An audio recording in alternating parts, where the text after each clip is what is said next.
You become aware of a kid who's had 35 unsuccessful fosterings. They're the people you believe you can help. So just tell us what happens and what is the upshot. What kind of relationship do you then bring about? Yeah. So we're one of the last stops in the system.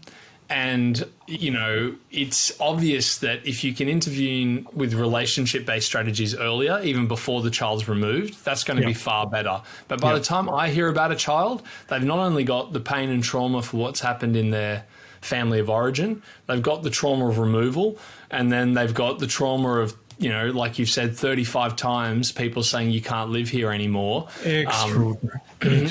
Not to mention the sexual and physical abuse that can happen along that journey. So the children I'm seeing come with a really expert set of strategies of how to survive. Yeah. And we as a society see them as bad behaviors. Yes. So it might be that this child's learnt before anyone hurts me, I just have to smash the telly on week 2 and, deliberately do a very provocative act in public, I know that this placement will end. And before anyone can, get close enough to hurt me, I don't have to get close enough to anyone. But what comes to me, Nick, is a list of behaviours. We've documented this kid's life, and often there's really concerned adults that care about them that are saying, we don't know what to do, and can you help? Yeah. And if we have a free place in my org, I get between 80 to 100 referrals of such children. So you imagine there's a huge amount of kids we're looking at for one opportunity to leave the group home and get back into society, because there's really no process. So take us through, why aren't you scaling up more than you are?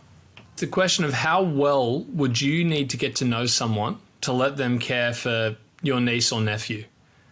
Oh, well, if to let them care for my niece or nephew, and I knew at the moment that my niece or nephew is sitting in a institution, the answer is I was going to trust you. Yeah, that's and that, for me to get that trust with them, that takes time. So hang on, with them meaning the kids? The potential carer. Yeah, okay. So it's a human. So the limitation, and that's why I think the word scaling is a most unfortunate one, because it's a Silicon Valley term, and it's to do with turning a server. You're saying that if you scale up, if you expand, if you grow, it's slow, hard work, and you're a bottleneck anyway, because this is personal. That's right. You would need other groups like our group also trying to scale up at the same time. Exactly. But to go to a small organisation like mine, even if there's the demand on our services, and I could meet it, as in I could go out and I could run job ads, and I'd find a lot of people that would put their hands up to do this. But our threshold is, of course, a lot higher, which is not just do they pass the working with children's check and designated agency check, but we want to say who's got to know these people well enough that they can disappoint each other and still want to work together in what's effectively co-parenting. So there's a lot of time investment, and I would rather have a really high quality product at a smaller scale than I would sacrifice that. Yeah. It all makes sense.